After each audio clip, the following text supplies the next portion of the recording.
E aí pessoal, tudo bem? Bem-vindo ao canal Top Ações. Hoje eu fiz algumas compras, vou comentar sobre elas, vou comentar sobre as operações de puts que eu fiz hoje para me armar para possíveis compras futuras e eu vou comentar uma ação que parece estar de graça, né? Esse dia foi meio das avessas, já deixa seu like, se inscreve aí no canal ativando o sino e vamos então ao vídeo, né? Começando com o dia das avessas, a gente vê 3R Petróleo, PetroRio e Petrobras despencando enquanto as varejistas disparam. Isso aqui é muito insano e começa com essa narrativa totalmente estranha, né?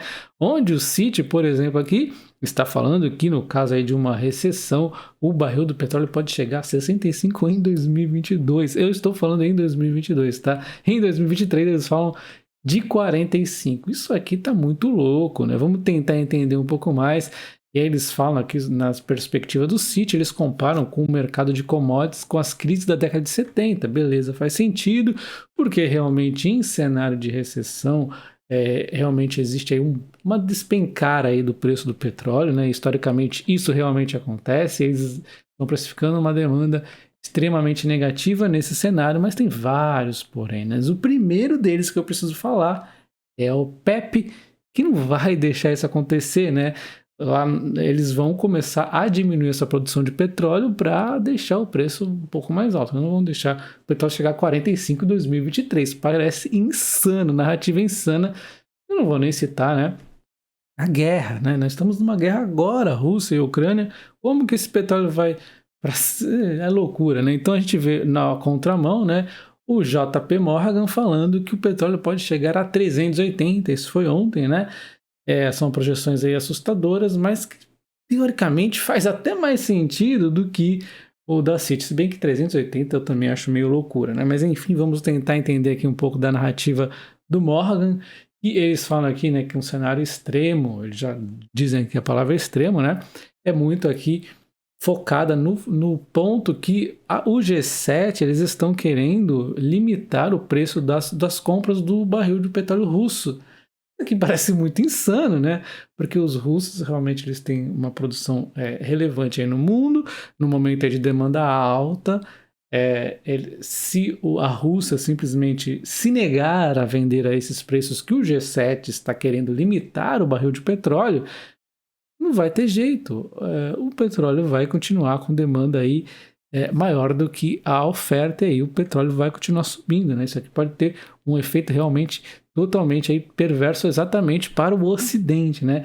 E o preço que eles estão querendo limitar é bem assim estranho, né? Houve aí a narrativa de que seria aí $50, depende aí do site que tá falando alguns valores assim bem estranhos, né? Enfim, não faz sentido qualquer tipo de limitação ao barril de petróleo russo, né, especificamente russo, porque existe, né, a China e a Índia aí fazendo totalmente contramão. A gente não pode julgar, eles são orientes, né, então, enfim, né, eles estão se aproveitando disso. Estão lá comprando o petróleo russo e se houver uma sanção contra a Rússia, eles já têm dois compradores aí, duas teoricamente potências, né, a Índia não chega a ser uma potência, mas também é importante, né, então aí, já tem aí dois grandes compradores além de outros países aí, né? Lá do Oriente. Então, assim, não faz muito sentido essa narrativa do G7, né? Não cola, tá? E muito menos essa perspectiva do Citibank de uma recessão. Primeiro que teria que acontecer realmente uma recessão, que eu não sei bem se vai acontecer uma recessão. Eu acho que os países vão se recuperar, tá? E pior ainda, né? Essa narrativa de petróleo e a 47 em meio de guerra é uma loucura, né? E sem contar o Pepe que não deixaria isso, né? $47 é loucura. E aí nós vamos falar daquela ação que eu considero que está ficando de graça, eu não estou recomendando, é a 3R Petroleum, ela vem numa crescente de produção. Eu já vou explicar um pouquinho de cada polo aqui. Nós temos aqui, por exemplo, hoje o maior polo dela é o polo Macau, que vem nesse crescimento infinito aqui, porque a empresa ela busca aí, a eficiência nesses polos, nesses campos que ele comprou da Petrobras. A Petrobras era uma empresa gigantesca, né? Não conseguiu dar atenção suficiente a esses campos. Então a 3R ela vai lá e consegue uma eficiência extra, uma empresa menor, né? Consegue ali também usufruir da tecnologia que está sempre evoluindo, né? E a gente vê aqui a produção de maio, né? Houve uma redução nesse polo aqui, mas foi algo pontual aí no fornecimento de energia, acabou atrapalhando bastante aqui, mas foi algo pontual de um mês que causou mais um ruidinho aí para dar mais uma promoçãozinha, né? Então é até positivo quando acontecem esses ruídos aí, que a gente sabe que no mês seguinte já vai voltar ao normal, melhor que o normal, provavelmente vai continuar aumentando, né? Então esse aqui é o polo Macau, ele nem vai ser o maior polo da 3R, tá? Hoje ele é disparado o maior polo, mas ele vai ser aí o terceiro, tá? E o primeiro vai tirar uma goleada, se tudo der certo, né? Vamos falar aqui então que nós temos uma produção que também tá começando aqui a crescer no polo pescada, e também vai crescer mais, tá? O Ventura também vem crescendo significativamente. O polo recôncavo começa agora, ele vai trazer uma produção significativa, tá? Ele já vai entrar aqui em 4.000 aproximadamente de produção já no próximo mês. E nós temos então uma produção na 3R Petroleum que não para de subir, e em maio tivemos aqui esse problema no maior campo deles atualmente em produção, e mesmo assim ele conseguiu subir a produção, né? Mês que vem vai aumentar mais ainda, no mês de junho, na verdade, quando eles daqui a pouco soltarem o relatório, né? Então a gente vê aqui os campos aqui da 3R Petróleo, está aqui o Potiguar, é um gigantesco aí, né? E quando ele entrar em operação vai ser a empresa mudando de patamar, né? Então o mercado ele fica ali na dúvida, esperando pagar para ver. Quando isso aqui entrar vai ser realmente disruptivo para a empresa. Aqui está o Macau, aqui está o Potiguar. A gente vê o Papa-Terra, também vai ser aí o segundo mais relevante. O Papa-Terra aí é um pouquinho arriscado, mas foi um ativo barato, né? E ele vai ser o segundo mais relevante aqui da 3R Petróleo. E tem outros como Recôncavo, outros importantes aqui, vários. É bem diversificada a empresa, inclusive em polos, né? Então a gente vê, além de tudo isso, ele conseguiu até ter um aumentinho aqui de 5%, se eu não me engano, aqui nas suas reservas, mesmo produzindo, né? Foi descoberta aí reservas ainda serem maiores, né? Além de vir subindo aqui no óleo Macau, a gente vê bastante elevação aqui na produção. A gente vê o lifting cost diminuindo bastante aqui no polo Macau, que é o mais representativo. O geral também da empresa vem reduzindo. Esse aumento aqui foi lógico, né? Porque temos um processo de inflação e principalmente quando o barril de petróleo sobe, né? O lifting cost, realmente, o custo de extração fica maior. E a 3R Petróleo tem o menor lift cost, o mais eficiente da indústria brasileira. Então, quem vai ser o maior beneficiado aí, o menos prejudicado, vamos dizer assim, em um cenário de petróleo baixo, seria exatamente a 3R Petróleo, dada a realidade de hoje aí de um lift cost, custo de extração menor, né? Então, 3R Petróleo mais um ponto aí positivo para ela. Então, nós temos crescimento, temos lift cost eficiente, enquanto a empresa busca cada vez mais eficiência. Então, está aqui a trajetória de crescimento da empresa, mais nítido aqui, né? Aqui está separado aqui os campos, temos Macau, pescado aumentando aqui, vai aumentar mais, temos o Rio Ventura aumentando, Areia Branca, então está aqui a 3R Petróleo, né? E aqui está a diversificação dos campos, né? Então eu tenho os campos aqui offshore, que é no mar, né? E tem aqui aqui, ó, esse Papa-Terra, que é o mais arriscadinho, vamos dizer assim, mas pode destravar um bom valor, porque ele veio uma aquisição barata, né? Nós temos aqui os campos aqui na Terra, né? E quando a gente fala das petrolíferas, eu vou completar aqui as 4 que eu mais conheço. Nós temos a 3R, a PetroRio, né? Que aí hoje 7 e pouco, é uma empresa que tem bastante crescimento à frente, mas muito da entrega já foi feita, então ela já tem uma precificação melhor do que a 3R Petróleo, que segue aí nesse ritmo também de um crescimento frenético, vai estar acontecendo, vai começar a aparecer os resultados, os lucros, então ela é aí a mais barata no meu entendimento. E nós temos a Petrobras, que em termos de tamanho gigantesco, né, não teria nem dúvidas que seria a empresa que ia comprar, porque seria mais segura, mas a gente tem a política que transforma isso aqui tudo numa gigantesca dúvida, né? Então já não fica tão interessante. E aí eu continuo preferindo a 3R Petróleo. Nós temos outro player bastante interessante, que é a Enalta, que é aquele case aí de crescimento também por longo prazo, tem muita exploração aqui, ela vem crescendo sim, paga dividendos, aí já fica bastante atrativa, e aquele crescimento mais cadenciado, né? Não tem aquele disruptivo muito grande, mas tem muita coisa para vir acontecendo aos pouquinhos, pode ser mais agradável aí para o investidor de longo prazo, a Enalta, né? Então, esse aqui são resumidamente, muito resumido, né? Os 4 cases aqui principais aí de petrolíferas. A gente vê a Enalta, ela soltou a produção agora em junho, agorinha, né? Nós vemos aqui, em termos de Atlanta, foi mais ou menos em linha, né, dos meses anteriores, aqui maio, abril, né? Enquanto o Manati caiu um pouquinho, mas é normal esse tipo de oscilação.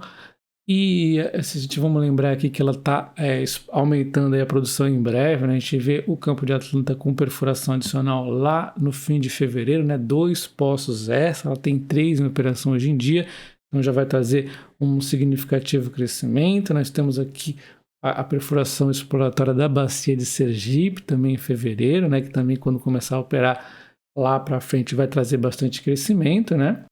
E a gente entra aqui com a Cosan, né, que não é mais petrolífera, então nós entramos aqui no mundo do etanol, da energia com a Raízen, nós temos aí a Rumo, transporte ferroviário, nós temos também lubrificantes, nós temos a própria Compasa aí, gigantesca do gás, né, então nós temos aqui um setor bastante perene, além da avenida de crescimento aí das participações da Cosan também.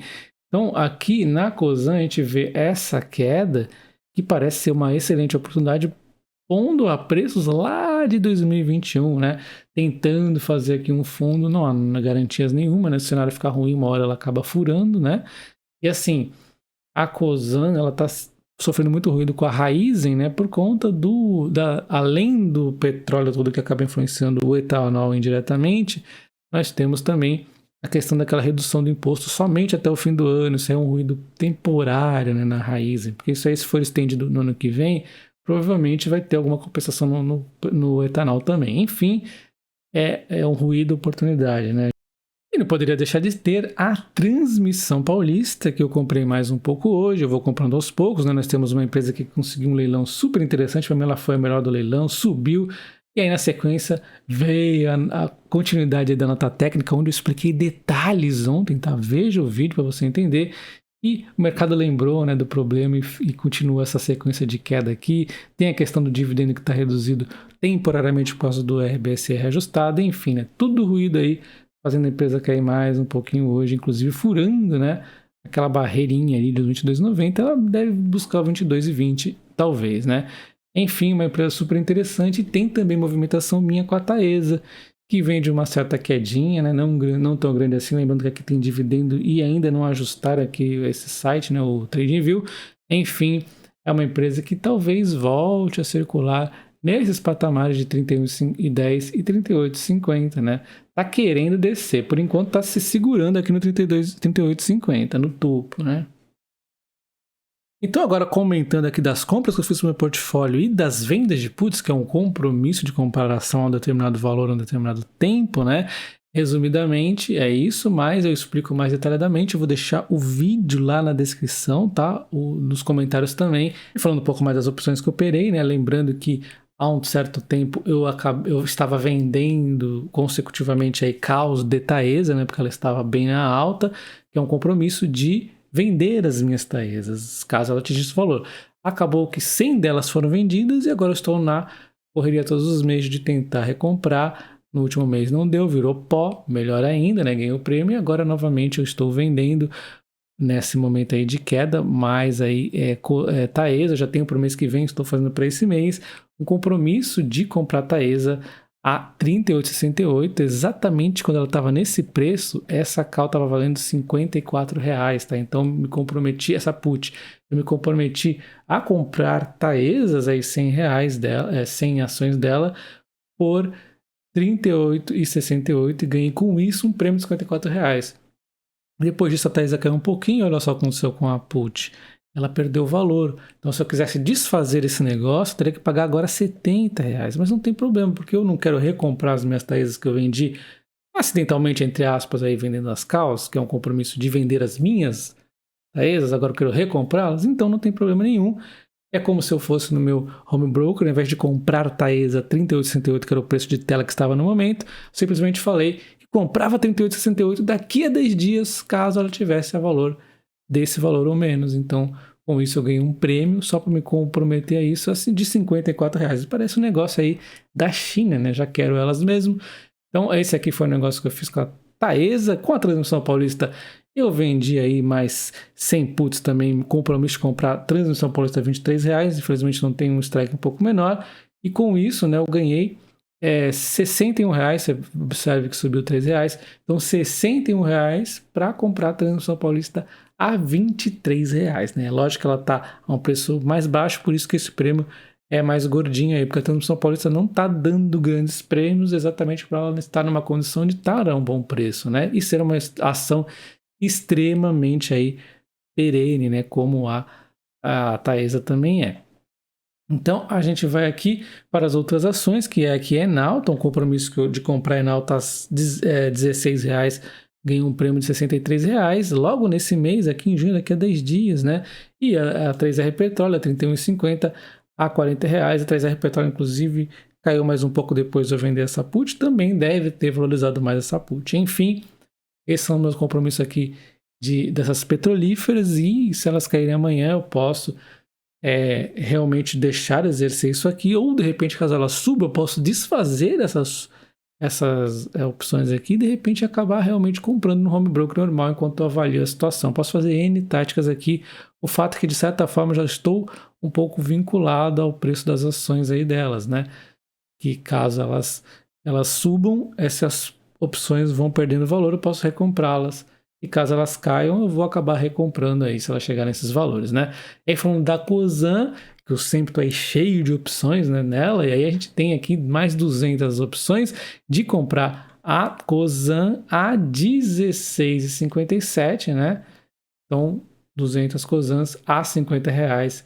É um yield aí, daria aproximadamente um desconto, na verdade, na compra de 1,5, né? Fiz também para o mês que vem, de 200 Cosans, R$78 de prêmio, mais 200 Cosan aqui a R$106,97, aqui mais 100, a strike de 16, 16,50 e 17. Estou totalizando aqui um yield, então, ó, de 2,3, 3,1, 5,7, mais 1,5. Um total aqui de compromisso de compra de Cosan de mais de R$11.000, né? 7.900 no mês que vem. E daqui a 10 dias mais 3.100. Então, o risco aqui dessa operação, se eu deixar simplesmente parar do jeito que está, não fazer nada, não tem, caso eu tenha esse dinheiro. O grande risco é eu não ter esse dinheiro, chegar no vencimento, eu também não conseguir desfazer essas opções, comprando-as de volta, né? E aí eu vou ter aí que, depender da corretora, fazer alguma forma para mim, né? Comprar essa ação, revender, eu vou pagar um deságio, enfim, N coisas aí. O fato é, para não ter risco nenhum, é só ter o dinheiro, né? Não tem problema nenhum, como se você estivesse comprando no home broker, só que com esses descontinhos aqui, ó, maravilhosos. Isso aqui também a gente pode entender como um bom planejamento, né, da carteira. E só de opções eu consegui prêmios hoje de R$546, caso elas virem pó, eu pago IR, caso sejam exercidas, eu desconto aí do valor de compra das ações. E vindo as compras que eu fiz realmente no home broker, eu comprei R$204 em Caixa Seguridade, R$454 no São Paulista, 20 ações no São Paulista e 30 aí da Caixa Seguridade. Deixa o like nesse vídeo, comenta que ações você tem comprado e se você se interessou em conhecer mais ainda do case da 3R Petroleum para eu começar a trazer um pouco mais desta empresa. Um abraço.